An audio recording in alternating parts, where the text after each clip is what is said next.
che mamari nina. Tuda la ba. Kopana lana tula ba.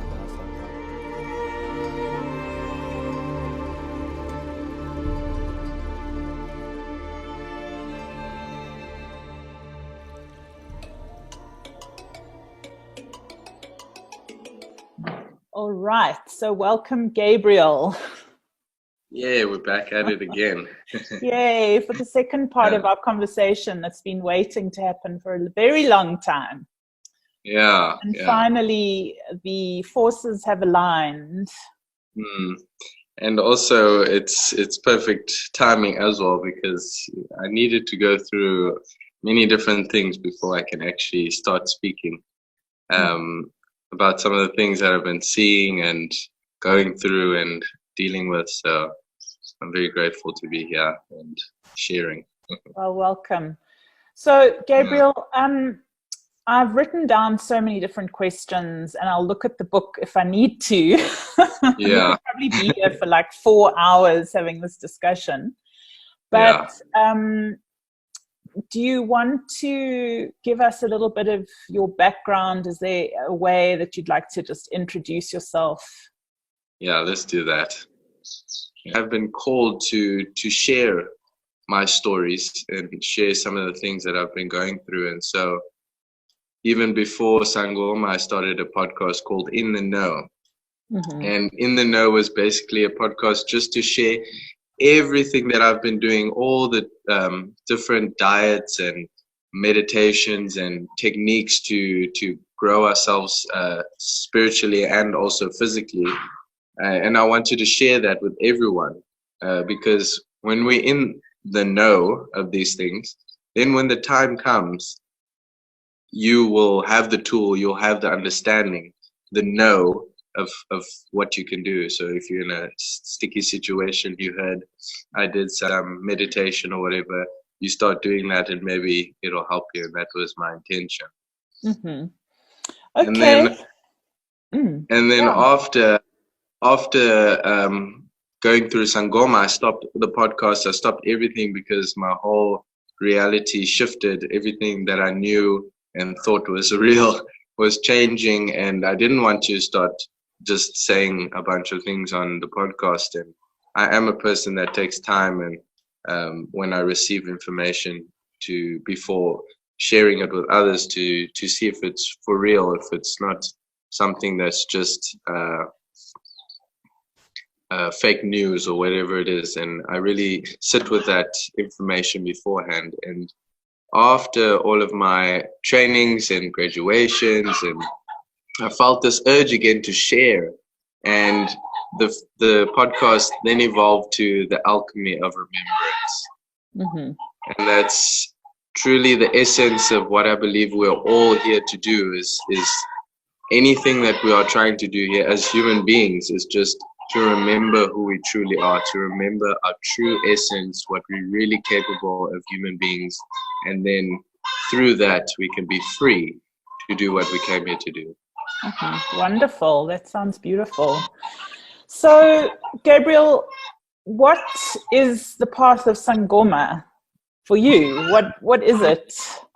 The path of Sangoma is the path of remembrance. It's the path of walking one's true self and knowing one's true self. And I didn't know that during the time, but as I keep going on the journey, I keep remembering more and more bits of who I am, and that sort of aligns to what I want to do and where I'm going. So the podcast and bringing cacao involved and sharing that is my passion. And it was through going through the trainings of Sangoma and becoming a Sangoma that has allowed me to express that, express the stories that I'm sharing, and express the cacao in many different forms and ways. So how I see it is when we begin to heal our ancestors, our grandmothers and our grandfathers, and we start to acknowledge them for the first time in our lives, we then start a whole cascade of events that change who we are, and it actually starts to remember. We start to remember who we are, to connect back to maybe a grandmother from Philippines. I find out she's from Philippines, or I find out the grandfather is from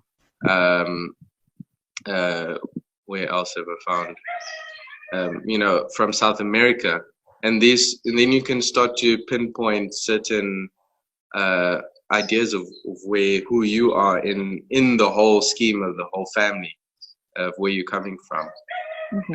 So it is the belief that we are our ancestors. We are made up of our ancestors in this physical realm through our cells. Science has shown that in our DNA we are made up of the ancestors before us.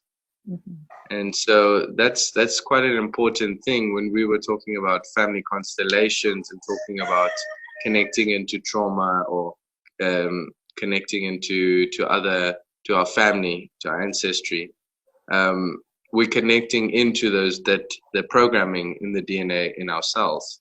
And so you could see that those programs are living within our being, and that creates how we are going through. And so when there's fighting, there's always fights in families. There's always divorces. There's deaths. There's betrayal. There's many different things that can happen in a family dynamics, and some of that most of us either just push it away and deal with our lives, and we don't actually deal with the problem.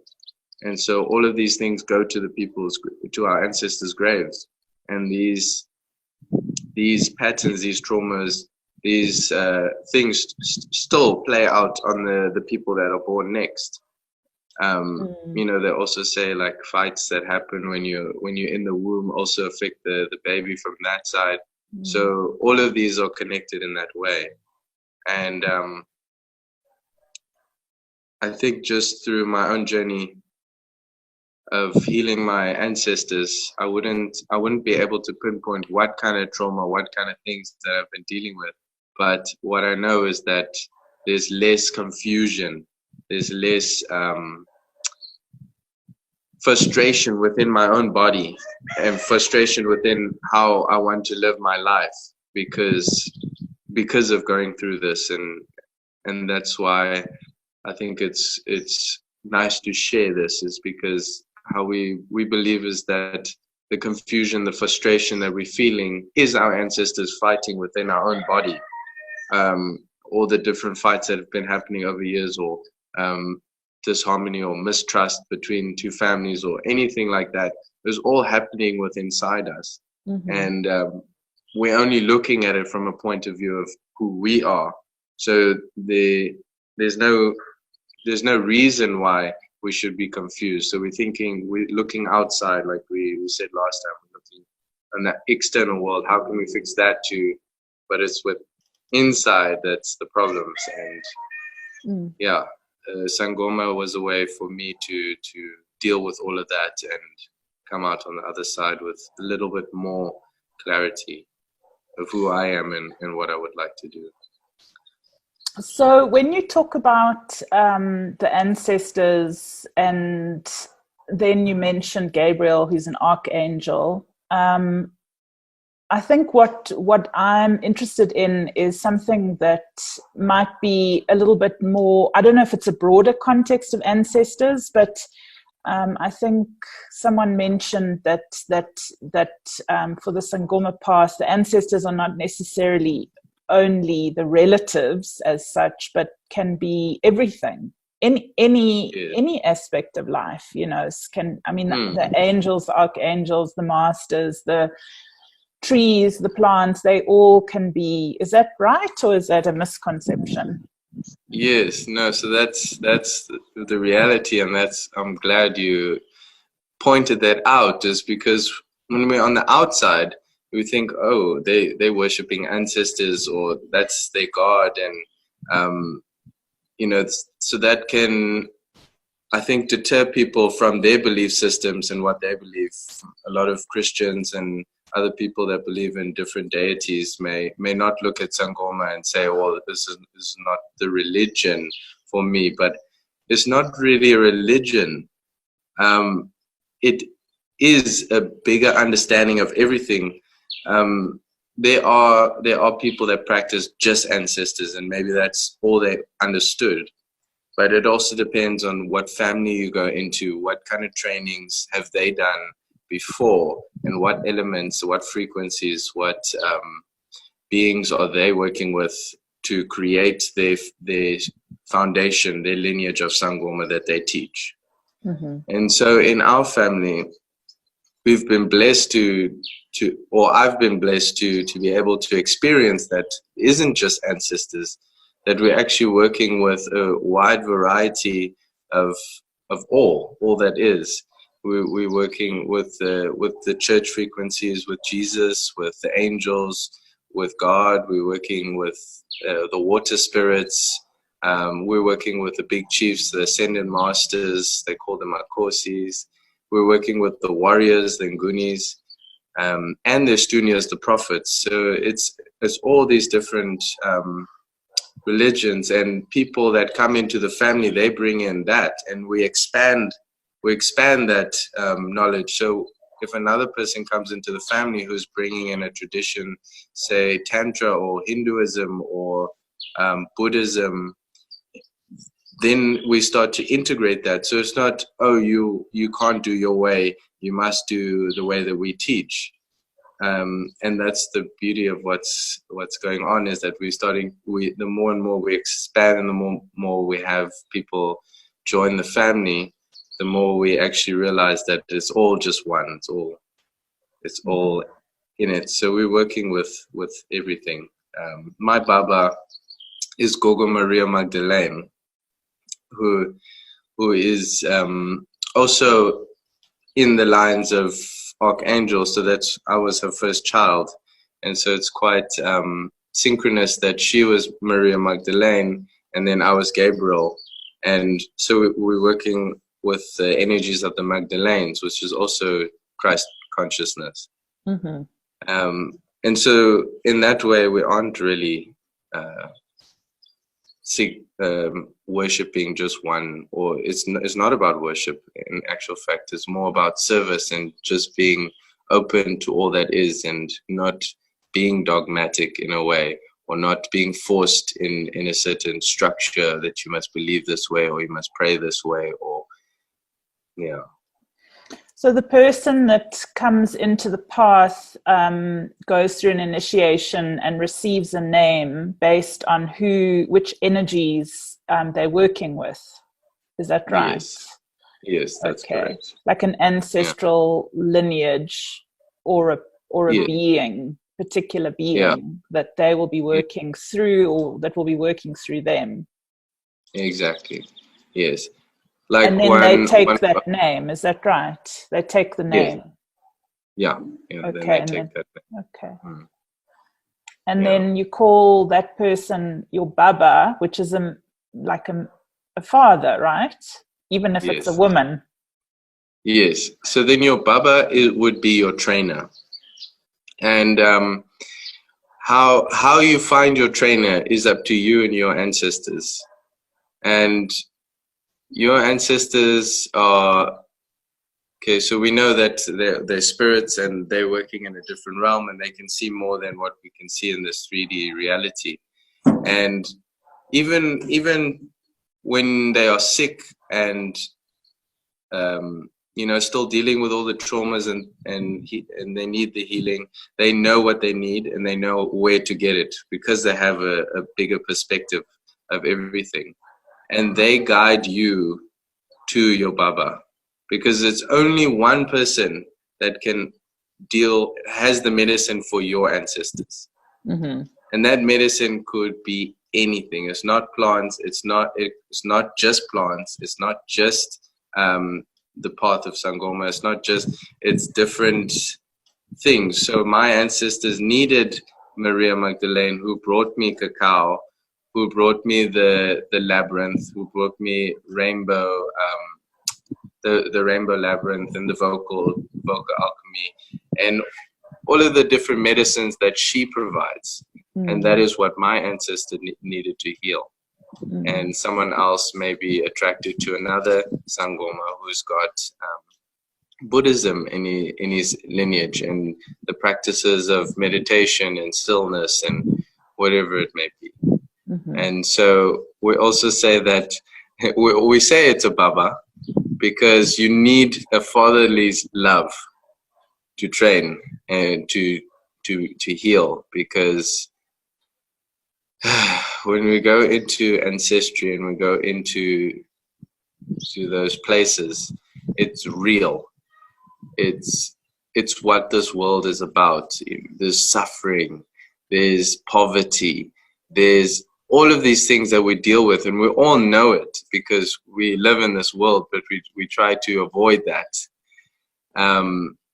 And you could call us crazy because now that's where we're going into. We're going into that suffering. We're going into that trauma. We're going into that dirty, the muck, to clean some of those things, to clean that so that we can be lifted higher, and be who we are, be freer. It's the heaviness of the collective that we are feeling when we feel our ancestors. And so when we go through that and we do the healing, there is a lightness because the healing does occur. Okay. And then when you talk about a family that you come into, if you could just explain that, is that like a lineage, a specific lineage, or what does that mean? You're in a family. Yeah. So it's a lineage that you could say it's a mystery school. Each mystery school has its own roots of where the information is coming from, and these roots are the foundation upon which all of the spiritual teachings that we get come from. So one family could be completely different to another family in their roots, but there are similar elements. We still use the same mutis, which is the herbs and medicines, plants that we find, but maybe we'll use it in a different way. And that's just how the family is connected to what lineage, dating back to however far you can remember or connect back to. So, yeah. So what is this phenomena of sort of white Sangomas? I mean, that hasn't been forever, has it? Yeah, I don't think so. So we can also talk a little bit about the darker side of Sangoma and what has more been put out into the world of what Sangoma is. And when we feel the power of ancestors and we feel what we're doing and the power that we gain from it, there does come a point where jealousy can come into play. And there's a big sickness of that in Africa because of poverty and lack of. That when you gain something, it's not likely that you would want to share it with others. Because that's just how we were brought up. That's just the nature of Africa, with the lack of with poverty consciousness. So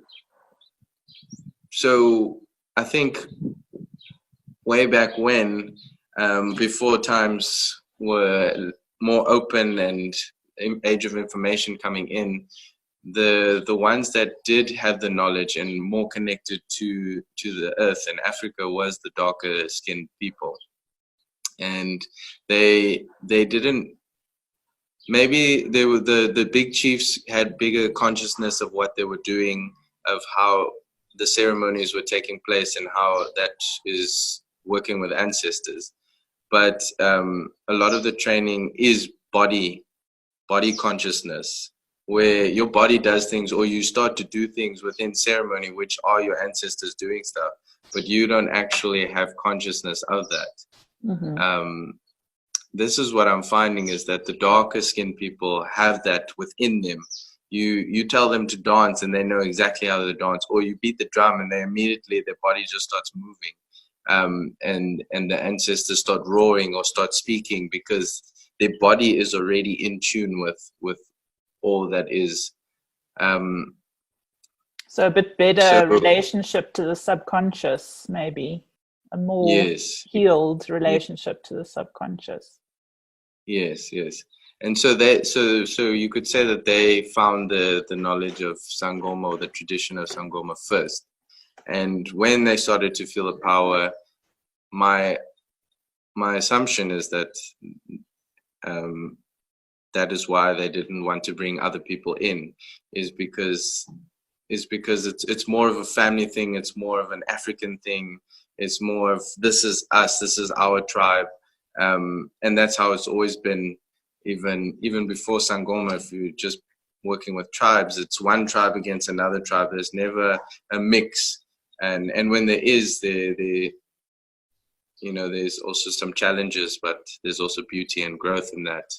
Once if the challenges are met and overcome, Mm-hmm. and we've come on such a long journey. I mean, my journey is only young in the family, but I can only imagine how far the family has come to get to where they are now, and to be able to accept all. So when we're starting to accept the white people, it was first when we started to accept all of everything, not just not just ancestors, or not just water spirits, or not just, but keep adding and expanding the consciousness of the practices that we are doing, and evolving and learning, and seeing how we can improve. And that's when white people started coming in. And it's not just our family, there's many other families that have incorporated that now, which speaks to the collective of openness and wanting to share now. And do you find that there's like a space for the healing of the wounds of the past, you could say, between the white people and the black people, for example? Does it come up like within the training? Yeah, it's big things. It's interesting because it's now like the more higher level people in finances, with the higher class and the middle class, are needing something, and so then they come to Sangoma because that's where they're attracted to. But then they come and they see the place, and they see how things are going, and they see it's messy, and it's kind of like a real downgrade to what they to what they want, but they know this is where they need to get what they're missing. And the same thing happens for the Sangomas that accept them, is also that it's that healing, that dynamic of they looking at you lesser and you supposed to be giving them. So how does this work? Because they need to respect us to give them the information, but at the same time, we shouldn't be demanding, or does that make sense? Like, I don't want to demand respect, but if you're coming for something that you're missing, then there should be some respect, and not judge the way that we are living, for example. And that's not something. It's just within the consciousness of people, because we don't actually realize how people are struggling, or the poverty, or seeing how things are. And it's a bit of an adjustment. So that's also not a direct conscious thought to say, oh, now I'm disrespecting because now I see things aren't nice here and it's not looking pretty, and things like that. So there is that we have to deal with between each other. There's no wrong on either side, and that's also been challenging sometimes too, because what we have to deal with is heavy because we're helping the people that are coming who don't understand yet. So we have to respect that they won't respect us now until also after, when they see the reality. And then when they go through it, they see more, and then they want to help. They want to see, okay, how can we help this system over here that's not looking so nice? Maybe we can make it look nicer, and build up here and do things. And that's where the healing comes, because there's a lot of people, I'm talking outside of Sangoma, where they would come with their privilegedness and come into a village and put their ideas or what they think is right to change for the people, and fails massively, because actually we need to understand their living conditions. We need to live with them. We need to understand their ways before we can find a solution. So that's the idea. Mm-hmm. There must be level ground. You come here and we come there, and then we can come together. Mm. And Gabriel, I know you've just done this whole long journey, this Murakami ceremony, and there's been a lot of teachings that have come with that. I'm wondering if you want to talk about some of the teachings that have been received around that. I'm not sure if that was around cross-cultural lessons, or where you'd want to begin. I've got a lot of other questions. I'm not sure if you want to jump into that now. I can just briefly say about it, because it's all part of it. So there was Mexicans from the Whitaker Nation that wanted to come and do some prayers for the land and share their medicine, their sacred medicine that comes from the desert of the Whitaker Nation, which is northwest of Mexico. And their nation is the only tribe, you could say, that hasn't been colonialized in Mexico. So they still hold their traditions from the ancient times when they first came together as a family, as a tribe, as a nation. And they work closely with this medicine called peyote, which is a cactus, a psychedelic medicine, plant medicine, that helps us to connect to our ancestors and to our roots. And through this plant, they learned all their ways and traditions. And it's very similar to Sangoma. What they do, they go to sacred sites. When they harvest, they always do prayers and offerings. They always do it in a ceremonial and sacred way. They're always honoring the land, honoring the elements, the rocks, the plants, everything. And they do the offerings, they do the prayers, because that is believed to be ancestors. Ancestors, we also believe, is everything. It's they're in the trees, they're in the rocks, they're in the plants, they within us, and they're all around. And so to offer, to give prayers on sacred sites is a very powerful thing to do. And so they were called to South Africa, and my ancestors brought them to me specifically, and then we got in touch and we got going, and we went all around South Africa to do some prayers. And what it really did for me was just connect me to my ancestors even more, and understand the relationship between doing a prayer, offering, and what that means for the land, and just that recognition of ancestors. Because what I saw while going through, and it's not saying that any one person is wrong. I think we're all a bit confused and lost in some way. But what I saw is that sometimes we do get caught up in our own life and in our own healing, that we forget that it's actually, that is also about ancestors. It's also about everything that is. And so when we went through the healing of the plants, the spirit of the plant, which is the blue deer, they call it Kayumari, He was the one, that spirit was the one that connected us to the ancestors of the land that we were in, specifically in the different places. And those ancestors told us, okay, we want to do some prayers over here. We would like some tobacco and some this and some of the altar fruits and things. And there were times where the people forgot to do that, and there was times where people did do it.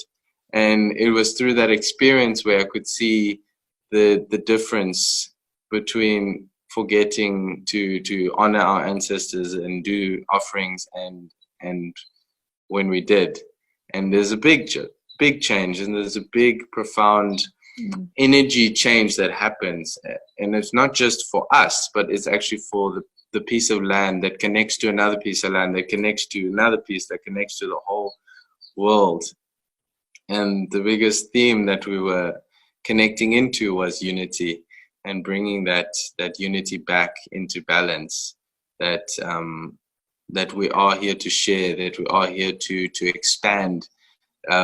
We are here to come together as two nations, one nation from Mexico, one nation from South Africa, combining our knowledge and expanding. Another, just keep with equality.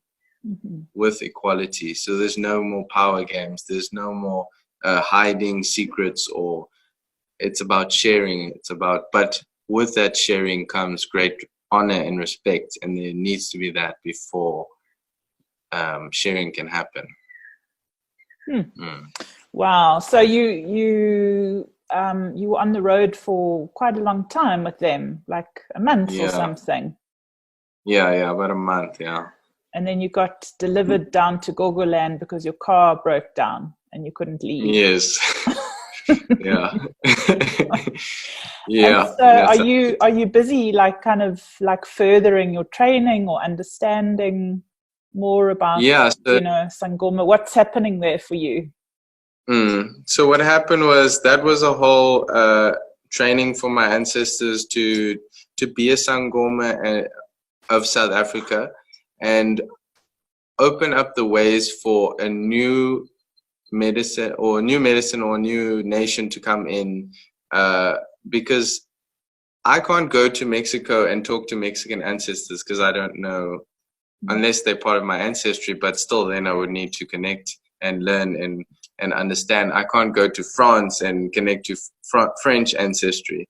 So there needs to be someone like a Sangoma to open up the way. Not saying need to, but it's nice, because then there's at least a communication where ancestors of Africa see, oh, here's the child that we know, and he's saying, oh, that there's other people coming and other ancestry. Okay. And so that way we can introduce another ancestry into our land, and open up the ways forward, so that ancestors can understand, no, this is not another tribe coming to attack us. This is another tribe that's coming to share and work together. And that way things start to open. Now our travels are easier, and we can get from A to B, because there's been a lot of wanting to bring medicines from all over different countries and their traditions and things, and some of them don't go as nicely as others. And from my point of view, and this is just coming from me, I think it could be that the ancestors of the land could think it's a threat or something, and it's for us as Sangoma and people of the land, so not just Sangoma but people of the land, to introduce and to open up the ways for other tribes to come in, with so that we can all work with grace and equality. And you mentioned this idea of the one tree. Maybe you could just talk about that. That would tie into what you're saying now. So just explain that metaphor a little bit. So then what I was, ancestors showed me quite a lot through the plant peyote, hikori is what they call it, showed me a lot throughout the whole journey. And I'd like to just share a little bit. What they were sharing is that in South Africa, we are so mixed. We are mixed masala of people. And with that causes a big identity crisis. And we can see that in many different people, because especially in the spiritual community, people are getting drawn to one thing or the other thing, because we don't have that foundation or that roots of who we are. So one person feels connected to ayahuasca, another person feels connected to Buddhism, and one person feels connected to Tantra. And we're bringing all of those elements from what we're learning on the internet. And I'm a case of this myself. So this is why I noticed it, is because before Sangoma, and still to this day, I do a lot of research, and now I'm thinking about, now I learn about the keto diet, and then I'm learning about this diet, or then I'm learning about this health, or this whatever, this meditation, or this breath work. And we're bringing different elements from different places, but we're not understanding truly where is this coming from? How does this functionality work? We just know it works. And so we want to share it with other people, and it's beautiful and it's wonderful. People are getting healing and things. But I think when we have a true foundation where it comes from, there's depth to that healing. And that can go deeper to our core being.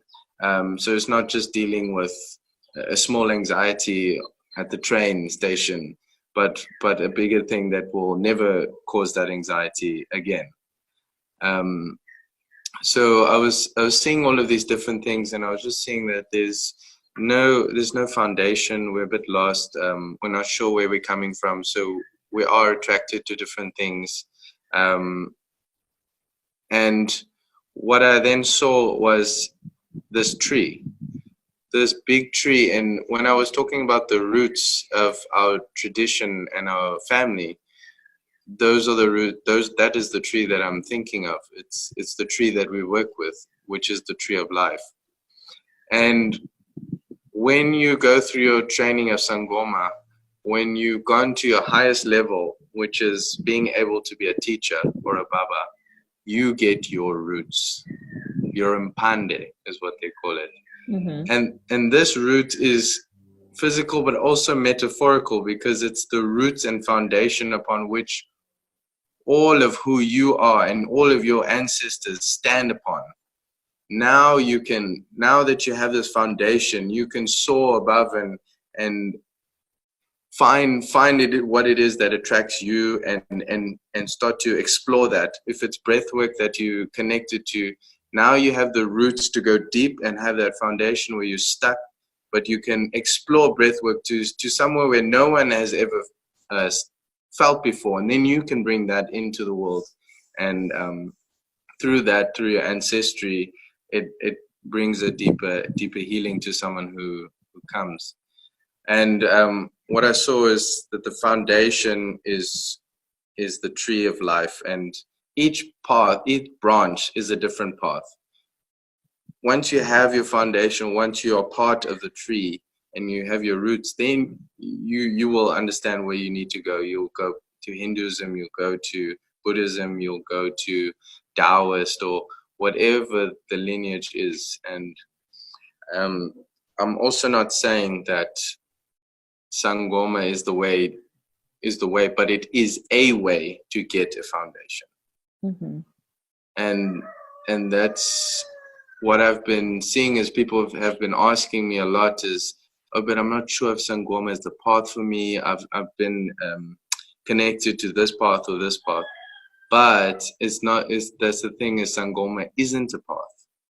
It is your path of true self, and through that you will be led to the path that you are connected to in the first place.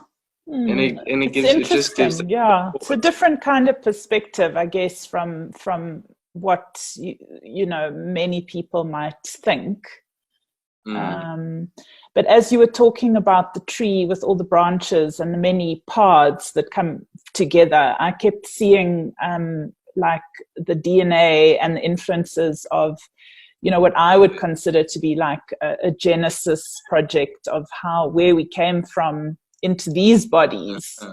And that we were, this is my model, is that we were genetically engineered by many different streams and star races with different, completely different worlds, you know, that there was the Lemurians and the Syrians and the Andromedans and the Lyrans and the, like each branch coming from the stars.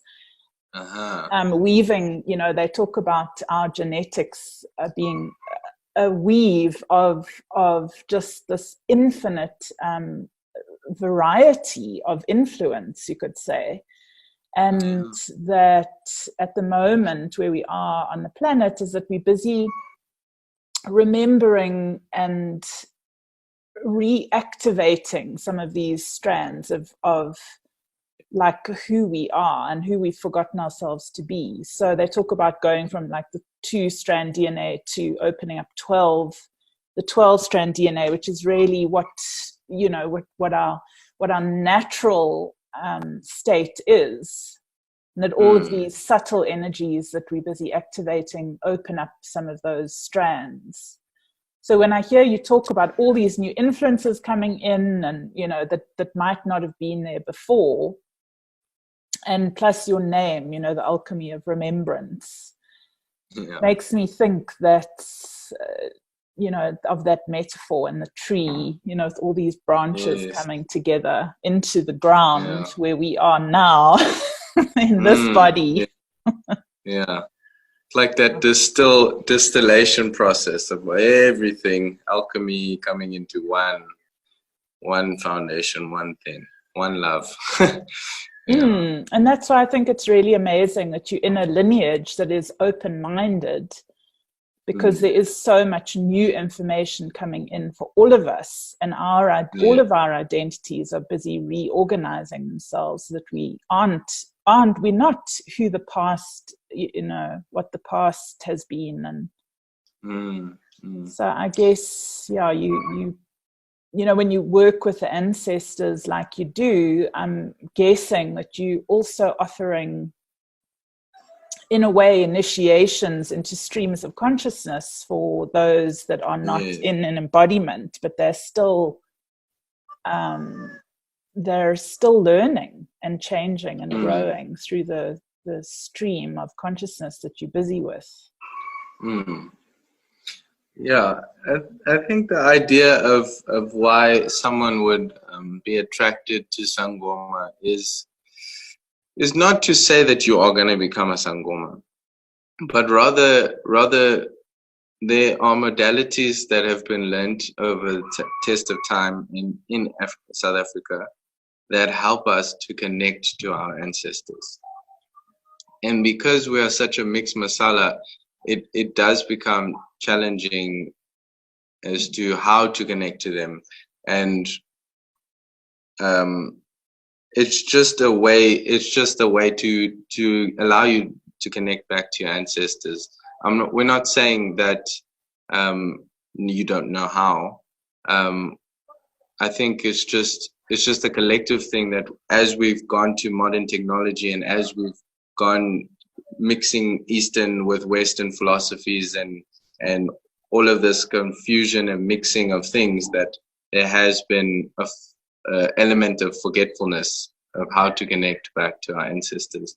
And it's funny because why all are these people born in South Africa or Africa, but their ancestors are from Europe or Asia or wherever? And it's because this is where you can connect to your ancestors, because Africa is where all our ancestors started from the beginning. And so, yeah, it's just guys coming back to the roots. My Africa, all of the biggest trees have the biggest roots, like baobab, marula, all of these ancient trees, you know.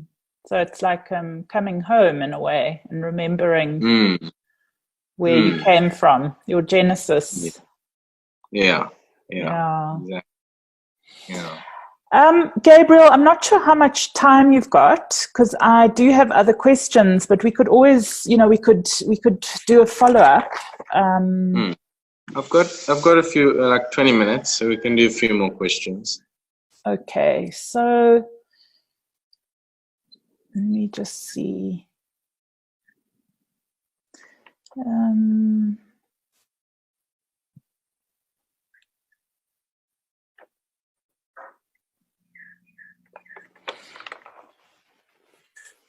Yeah, I think, just in terms of like how do you, is there a specific way that someone would know that they have a calling, say, for a Sangoma? I mean, is there like a path that's laid out, or, because I think some people, I guess, might be nervous of, the being taken advantage of, saying, oh, you've got a calling, but no, you don't. And next thing, you're paying all this money to somebody and you're being initiated, but, you haven't, like, there's been no, necessarily no traditional pathway in. I mean, is there that? Yes. Is there that, or how does that work? I don't know.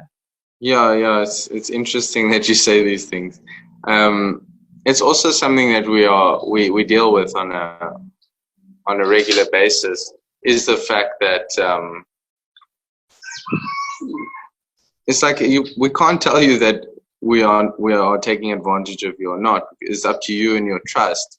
We know what we're doing, and we have to believe in ourselves and what we're doing that is the right way, because there's a lot of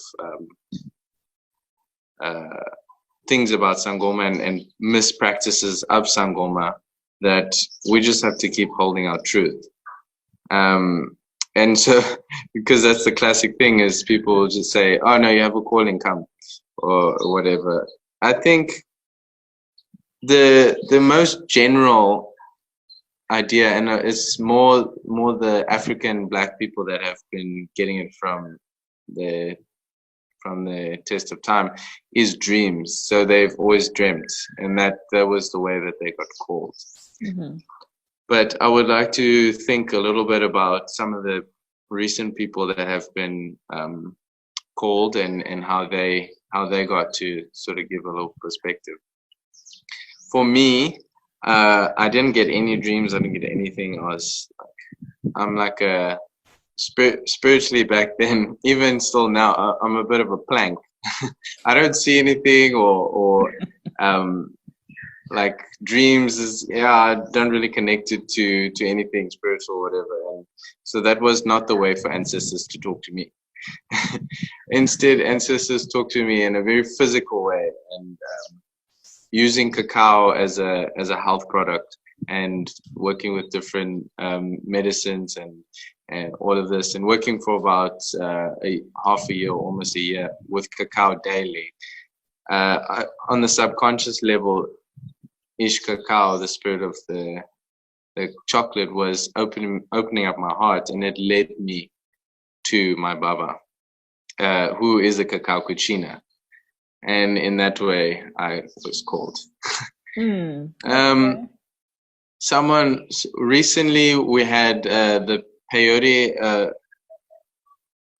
ceremonies, and there were people there, and they felt a strong connection to this land because we had it here, and they had a strong connection to us as Sangoma, and that's how they knew, okay, they have a calling. What else? Yeah, and I think it also just comes up in your sphere, and it's about how conscious you are, because we like to run away from the truth, all of us. So, and it's not always nice to be called, to say, oh no, now you've got a responsibility, you just want to be free and what, but it's through actually taking up your responsibility, taking up your calling, that you become free. So it happens within your sphere. Maybe you come across someone that says something, and then that triggers another thing, and then someone says something about Sangoma, And so it starts to just come up in your field if it's not by dreams. Maybe you meet a Sangoma and tells you a lot more things, and then you read up about Sangoma, and then you find your place in a Sangoma ceremony. And those are signs to tell you you've got a calling. So it's about looking at the synchronicities, because ancestors talk to you in the way that you will receive the information through spirits, because they know you, how you operate. We all operate different with spirit. Yeah, because I guess, sometimes I think, okay, some people have said to me, I've got a calling and I feel like I'm already a Sangoma, just, the work that I do is already that. But I guess, it's like what that might be for me is I would just incorporate a lot more knowledge and be initiated into other understandings that I'm not carrying currently. Here's how I would put it for you and for everyone. You are all strong. We are all strong enough to commit to something and be a healer and work with whatever we're working with and follow our path and know how to do things and form a medicine to heal other people. Through our own ancestry, through our own past lives, these are all what's coming through. But now, what if we could take that and add it to all of the people that have done that? When you're coming into a family, you are literally coming into a family of ancestry, of ancient knowledge. So you come inside of the field of all that is within the tradition. So whenever you are in a situation, you may only have your team, your spiritual team, maybe you work with plants and angels or unicorns, whatever it may be, and your ancestors. Those are what you have. Those are your weapons, your tools, your guide to guide you through the process that you're going through for healing or for whatever it is. But if you come into a family, you've got that plus all of the support of all the ancestors and all their guides and everyone. And so you have a bigger team, you have a bigger energy field, you have a bigger source of information to draw from in any given moment. And through that, that's, I assume, where the power comes, is this moreness. But with that moreness it's about responsibility. But yeah, so that's what it means. It's not, no one is saying that you're not anything without Sangoma. It's just that you can be more, because it's the help of others and the other work that they've done and the work that they've done and the work that they've done that now you can benefit from.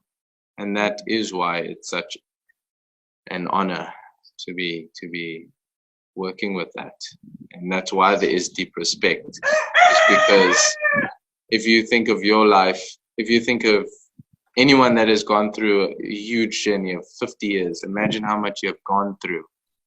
Like, you would want to be respected, and or at least being respected, so that if someone else gains that, what you did in less time, that there would be some recognition that you had to go through all of that to get there, and now you get to benefit from it without going through all of that.